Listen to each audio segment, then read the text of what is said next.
The deception. Captain Maya Torres watched the holographic display as three Vraxian warships emerged from hyperspace, their crystalline hulls gleaming like polished obsidian against the backdrop of the Epsilon Nebula. The massive vessels dwarfed her ship, the Chimera, which to all outward appearances was nothing more than a modest mining vessel, its hull deliberately weathered and scored from supposed years of asteroid mining.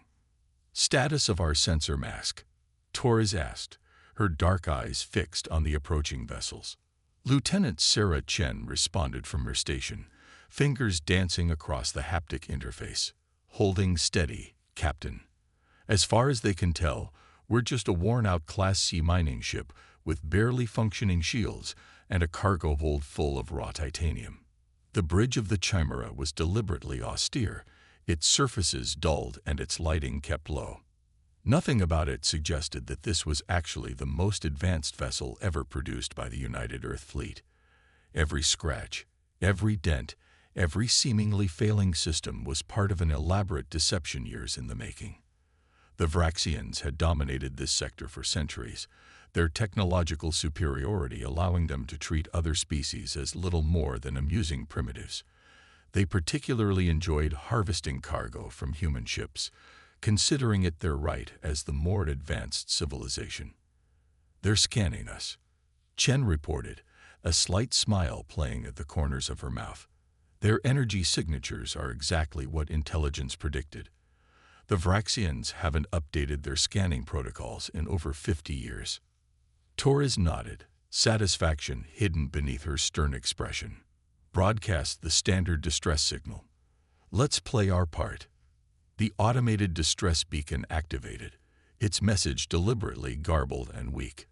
"This is UES mining vessel Sierra 74 requesting assistance. We've sustained damage to our primary drive systems during mining operations. Any vessels in range, please respond." The response was almost immediate. A harsh, metallic voice filled the bridge, its tone dripping with superiority. "Human vessel, this is Supreme Commander Kextol of the Vraxian Defense Force. Our scans indicate your ship is unwell." A sound like grinding crystal accompanied the words. Vraxian laughter. "As the dominant species in this sector, we are obligated to assist you." Torres exchanged knowing looks with her bridge crew. The Vraxians were following their usual pattern exactly as predicted. She activated the ship's external communications, allowing a slight tremor to enter her voice. "Supreme Commander, we're grateful for any assistance. We have a hold full of processed titanium we need to deliver to the colonies." Yes, Kextol interrupted. "Your primitive cargo. We will of course need to inspect it. For safety reasons, you understand. Your mining techniques are so crude after all. We wouldn't want any improperly processed materials causing harm." The three Vraxian ships moved into a triangle formation around the Chimera, their weapon ports still closed but their intent clear. They had done this countless times before, surrounded a vulnerable human vessel, stripped it of anything valuable, and left the crew with barely enough resources to limp to the nearest port. "Engineering," Torres called quietly. "Status of our special packages." Chief Engineer Marcus Rodriguez's voice came back equally soft, though there was no real need for whispers. The Vraxians' scanning technology couldn't penetrate the quantum shielding protecting the Chimera's true systems. "All systems masked and ready, Captain. The quantum fold drive is purring like a kitten, though as far as they can tell, we're running on fumes." The Vraxian ships drew closer, their crystalline hulls pulsing with bioluminescent patterns, a display of power meant to intimidate. Their technical superiority had made them predictable, their tactics unchanged for generations. Why improve what was already perfect? "Supreme Commander," Torres transmitted, allowing more worry to creep into her voice, "we're detecting power buildups in your weapon systems. I assure you, we'll cooperate fully." "A prudent decision." Kextol interrupted again. "Though I'm surprised your primitive sensors could detect our weapons signatures at all. Perhaps there's hope for your species yet." More crystalline laughter. "Prepare to be boarded." resist, and we will demonstrate why the Vraxian Defense Force has remained unchallenged for 3 centuries. Torres cut the transmission and stood from her command chair, stretching casually. Around her, the bridge crew maintained their professional demeanor, though she could see the anticipation in their eyes. Everything was proceeding according to plan. "They're launching boarding shuttles," Chen reported. "Standard insertion pattern. They really don't deviate from their playbook, do they?" "They're launching boarding shuttles," Chen reported. "Standard insertion pattern. They really don't deviate from their playbook, do they?"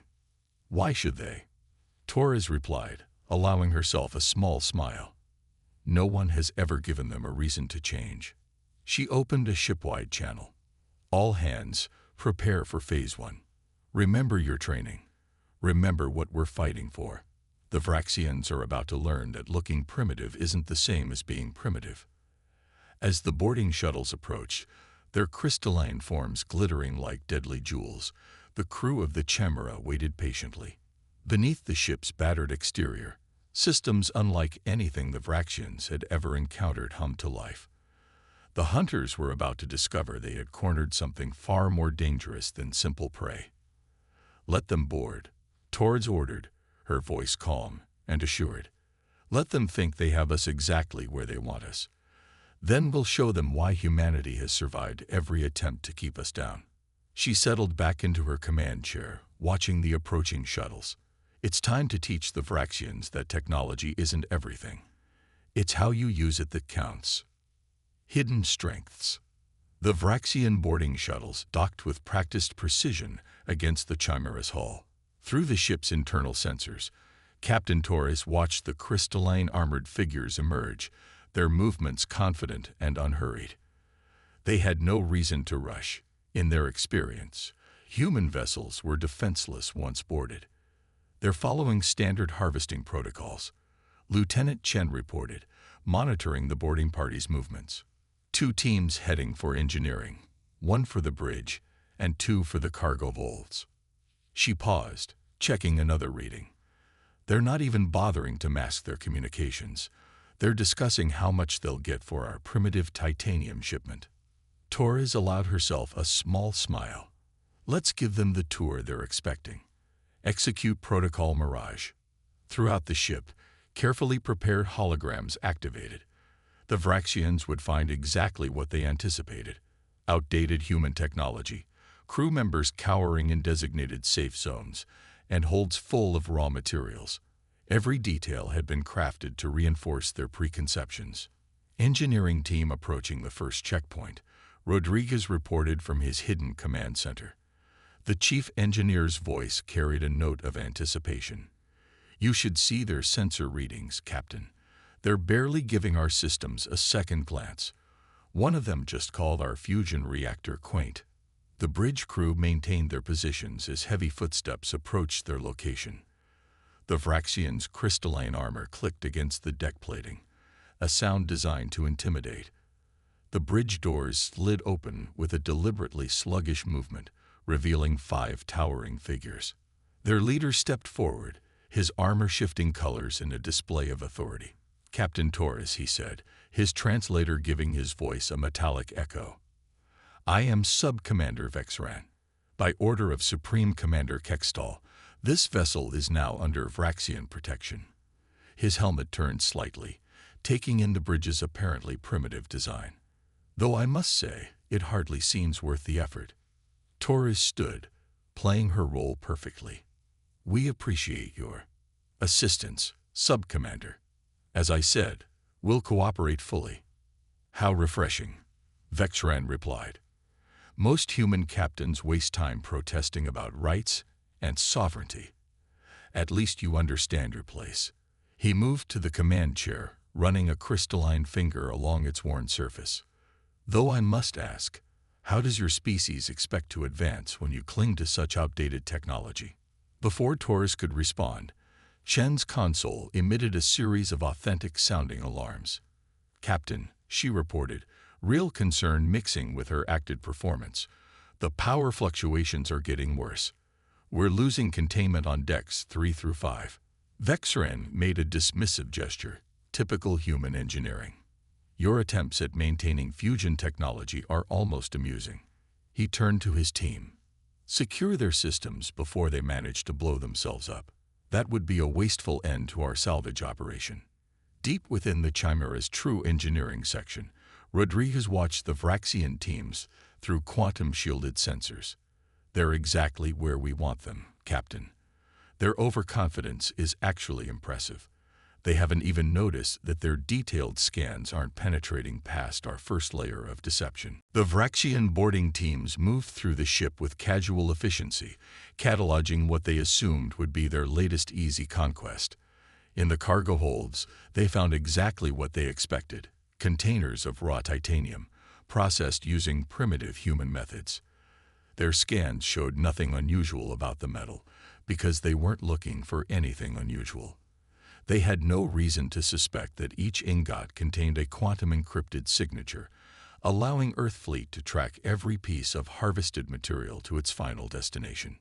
"Sub-Commander," one of the engineering team leaders reported, "we've accessed their main computer. Security protocols are minimal. Downloading their navigation data and trade routes now." He paused, and Torres could hear the smugness in his translated voice. "They don't even appear to have basic encryption on their files." Torres exchanged a knowing look with Chen. The Vraxians were downloading exactly what Earthfleet wanted them to have: carefully crafted data that would lead them to more seemingly vulnerable human ships, each one a trap waiting to be sprung. "Your cooperation is noted and appreciated, Captain Torres," Vexran announced. "Once we've verified the safety of your cargo and upgraded your critical systems, you'll be free to continue your journey. Minus a reasonable salvage fee, of course." His armor rippled with patterns of superiority. "Consider it a teaching moment for your species." Throughout the ship, hidden sensors recorded every detail of the Vraxian boarding operation. Their equipment, their tactics, their communication protocols, all of it feeding into the Chimera's quantum computers, analyzing and adapting. With each passing moment, the trap drew tighter, though the hunters remained blissfully unaware of their true situation. "Cargo inspection complete," another Vraxian team reported. "Beginning transfer to our holds." "These humans don't even realize how inefficiently they've processed this material. We'll show them how it should be done." Torres waited until the cargo transfer was well underway before speaking again. "Sub-Commander, might I ask a question?" When Vexarin made a gracious gesture of permission, she continued, "In all your experience dealing with human ships, have you ever wondered why we never seem to improve? Why our technology always appears so primitive?" The Vraxian leader laughed, the sound like chimes in a storm. "Your species simply lacks the capacity for true advancement. It's nothing to be ashamed of. Most races cannot approach Vraxian levels of achievement." "Interesting theory," Torres replied, her tone shifting subtly. "Care to test it?" Before Vexaran could respond, Chen's console lit up with new alerts. Real ones this time. "Captain, the Vraxian ships are receiving a transmission from their long-range patrols. They're detecting unusual energy signatures from the nebula." Torres allowed herself a genuine smile. "Right on schedule. Tell me, Sub-Commander, have you ever heard the human phrase, 'Don't judge a book by its cover'?"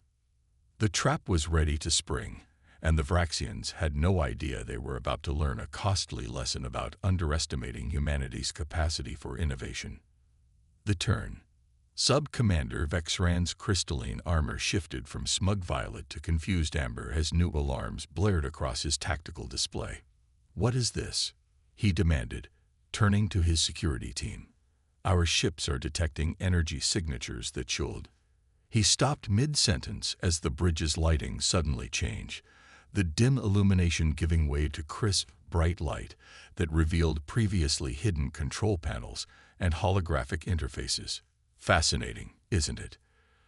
Captain Torres said, her posture transforming from submissive to commanding in an instant.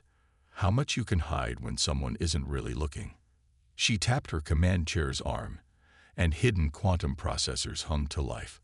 "Lieutenant Chen, execute Phase 2. Throughout the Chimera, holographic disguises fell away. Hidden doors opened in seemingly solid bulkheads. Quantum-shielded weapons emerged from what had appeared to be standard wall panels. The ship's true nature revealed itself like a butterfly emerging from its chrysalis.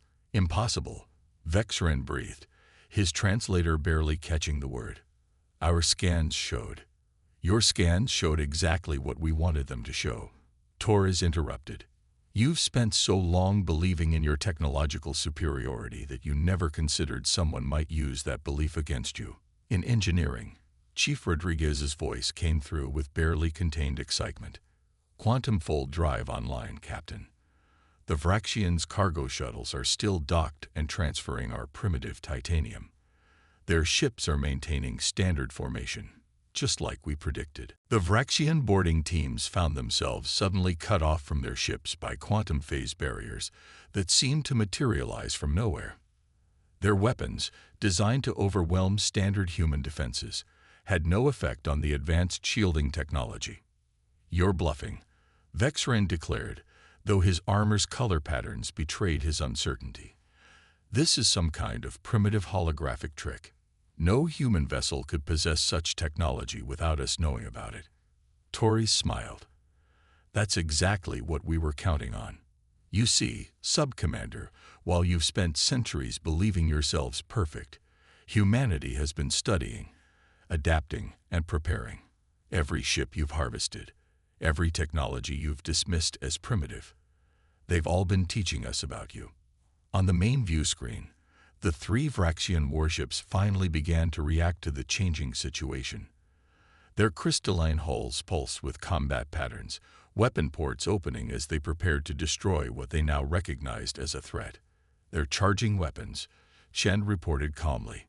"Standard attack formation, still using the same targeting algorithms they've used for the past 50 years. Your ship, whatever it truly is, cannot stand against 3 Vraxian warships," Vexren stated, but there was a question in his voice now. "Our technology is impressive," Torres finished for him, "but predictable. Lieutenant Chen, show them what true innovation looks like." The Chimera's quantum fold drive activated, but not in the way the Vraxians expected. Instead of attempting to flee, the ship created localized space-time distortions around each Vraxian vessel. Their energy weapons fired, but the beams curved through the "Was real," Captain Torres interrupted. "But technology isn't everything, Commander. While you were perfecting your existing systems, humanity was learning to think differently about space, time, and warfare itself." She gestured to Lieutenant Chen, who brought up a tactical display showing the status of the Vraxian vessels. "Your ships are currently trapped in a quantum phase bubble. Your weapons can't penetrate it, your engines can't break free of it, and your vaunted crystalline hulls can't adapt to it." On the bridge, Sub-Commander Vexren watched in stunned silence as his people's impregnable warships hung helpless in space, their hulls flickering with increasingly erratic patterns. The boarding teams throughout the Chimera had been contained by similar quantum fields, their supposedly superior weapons useless against technology they hadn't known existed. "The quantum fold is stable," Chief Rodriguez reported from engineering. "They've tried 17 different frequencies for their weapons, but they still can't comprehend how we're redirecting their energy." There was a note of professional admiration in his voice. "Their technology is actually incredible.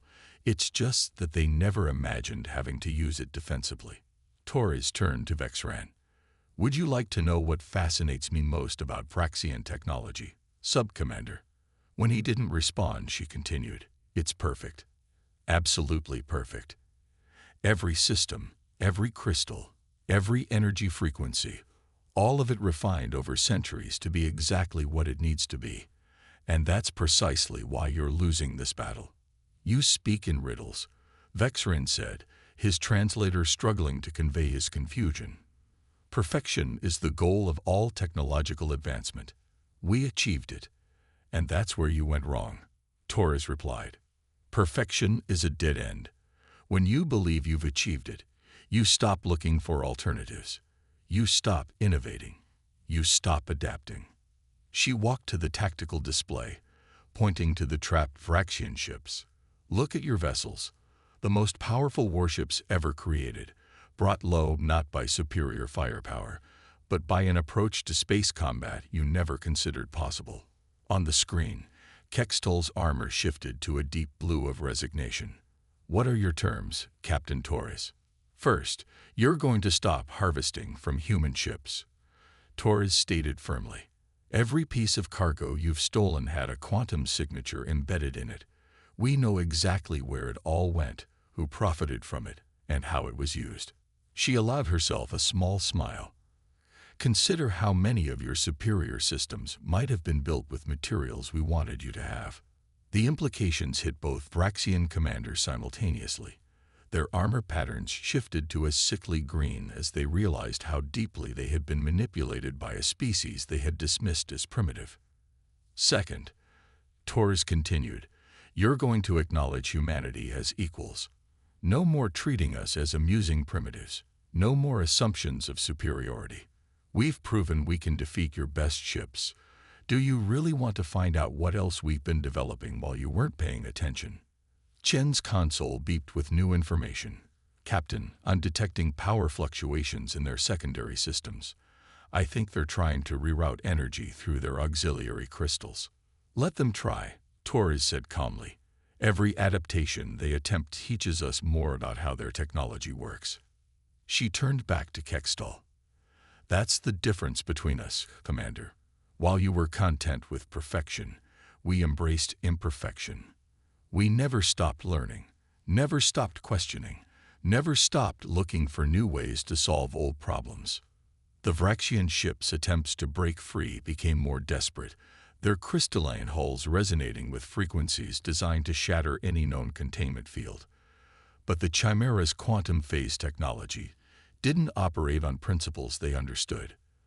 Their perfect weapons were useless against a system that approached combat from an entirely different paradigm. Your third option, Torres stated, is to refuse these terms. In that case, we'll demonstrate exactly how much damage our quantum phase weapons can do to crystalline structures. She let that sink in. Your ships are beautiful, Commander. It would be a shame to discover how easily they shatter when space itself turns against them. Rodriguez's voice came through again. They're powering down their weapons, Captain. All 3 ships are going into standard surrender configuration. He paused. Though I don't think they've ever had to use that protocol before. Torres nodded. Pride is a powerful thing, isn't it, Commander Kextol? It can blind us to possibilities, make us dismiss potential threats, convince us that our way is the only way. She stepped closer to the screen. Humanity never had the luxury of pride. We had to scratch and claw for every technological advancement. And in doing so, we learned something your people forgot long ago. And what is that? Kextol asked, his voice barely a whisper. That true strength doesn't come from having the best technology, Torres replied. It comes from never stopping to question, to learn, to adapt. Your ships are perfect, Commander, and that's why they failed. Victory's price. The quantum phase barriers around the Vraxian ships shimmered like soap bubbles in sunlight as Captain Torres supervised the final details of their surrender. On the Chimera's bridge, Supreme Commander Kextol and Sub-Commander Vexerin stood with their security teams, their crystalline armor now a subdued gray of submission. Transfer of command codes confirmed, Lieutenant Chen reported. All 3 Vraxian vessels are locked down. Their crews are cooperating. She paused, checking another reading.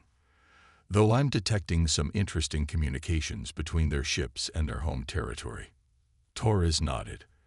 I imagine the news of this encounter is causing quite a stir in Vraxian space. How many centuries has it been since one of your ships surrendered to anyone, Commander Kextol? The Vraxian leader's armor rippled briefly with patterns of discomfort. It has never happened, he admitted. Not since we achieved technological supremacy. Our historical records don't even have protocols for this situation. Then let's write some new protocols together, Torres suggested. She gestured to the tactical display, where the Chimera's quantum fold technology still held the Vraxian ships in its invisible grip. Your people aren't the only ones who can learn from this encounter. From engineering, Rodriguez's voice carried notes of professional curiosity. Captain, you should see some of the data we're getting from their systems now that they've lowered their security protocols. Their crystalline technology is absolutely remarkable. The precision, the efficiency, it's just that they never thought to use it in new ways. Because we had achieved perfection, Vexerin said quietly, or so we believed. Our crystals grew in perfect resonance. Our energy patterns followed perfect harmonics.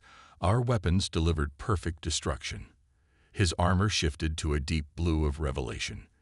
We became as rigid as our crystals. Torres moved to the bridge's main viewport, gesturing for the Vraxian commanders to join her. Against the backdrop of stars, their mighty warships hung suspended, their once threatening forms now looking strangely vulnerable. Humanity has a long history of being underestimated, Torres explained. Not just by your people, but by ourselves. Every time we thought we'd reached our limits, someone came along and proved those limits were just imaginary barriers. She turned to face the alien leaders. Your technology isn't the problem, Commander. It's how you think about it. Chen's console chimed with new information. Captain, we're receiving transmissions from Vraxian High Command. They're requesting a diplomatic channel. A small smile played across Torres's face. Already, that was faster than we expected. She addressed Kextol directly. Your people aren't used to adapting quickly, are they? But faced with proof that their assumptions were wrong, they're choosing to evolve rather than deny reality. That's promising. The Vraxian commander's armor patterns shifted through several colors before settling on a mixture of resignation and curiosity. You planned this entire encounter, he stated. The seemingly vulnerable ship, the primitive technology, the harvesting opportunity, all of it designed to teach us a lesson. Not just you, Torres corrected. Your entire civilization. Every piece of harvested cargo you've taken over the years has been leading to this moment. Those quantum signatures we mentioned. They've been mapping your entire industrial and military infrastructure. She held up a hand as the Vraxian's armor patterns flared with alarm. Not for invasion, for understanding. We needed to know how your society would react when faced with evidence that its fundamental assumptions were wrong. Rodriguez's voice came through again. Final analysis of their systems complete, Captain. Their technology is actually more advanced than we initially estimated. The crystalline matrices are capable of adapting in ways they've never explored. With some collaboration, the potential applications are extraordinary. Torres nodded. That's what this was really about, Commander. Not humiliation, not revenge for all those harvested ships, but proving that both our species have something to learn from each other. She turned back to the viewport. Your technology truly is remarkable. You just stopped asking what else it could do. The bridge fell silent as the implications sank in. The Vraxian commander's armor patterns slowly shifted from submission to thoughtful contemplation. Finally, Kextol spoke. In all our centuries of technological supremacy, we never considered that our greatest weakness might be our certainty in that supremacy. His armor rippled with new patterns, colors that the Chimera's systems had never recorded before. Perhaps there is something perfect in imperfection. In the drive to question, to explore, to adapt. That's the real victory here, Torres agreed. Not the fact that we could defeat your ships, but that we can now work together to explore possibilities neither of our species imagined before. She gestured to the tactical display, where the quantum phase barriers were already beginning to dissolve. Your crystal technology combined with our quantum innovations, that's not just an end to conflict. It's the beginning of something revolutionary. As if to emphasize her point, the Chimera's systems began powering down their combat configurations. The quantum fold drive hummed into standby mode, and the hidden weapon ports recessed back into the hull. It was a gesture of trust, but also a reminder. They didn't need to maintain the pretense of superiority or inferiority any longer. Lieutenant Chen, Torres called, open a channel to Earth Command. Let them know Phase 3 was successful. The Vraxians are ready for real dialogue. She turned to the alien commanders one last time. After all, true strength isn't about having perfect technology or unbeatable weapons. It's about being willing to admit when your assumptions are wrong and brave enough to try something new. As the Chimera prepared to escort its former adversaries back to Earth space, Taurus couldn't help but smile at the irony. In teaching the Vraxians about the dangers of assumed superiority, humanity had achieved something far greater than mere military victory. They had proven that the most powerful technology of all was the ability to change, to adapt, to see beyond the limitations of what you thought was possible. The age of Vraxian technological supremacy was over, but something far more valuable was about to begin. An era of collaboration between two species that had finally learned to see past their preconceptions and recognize the strength in their differences.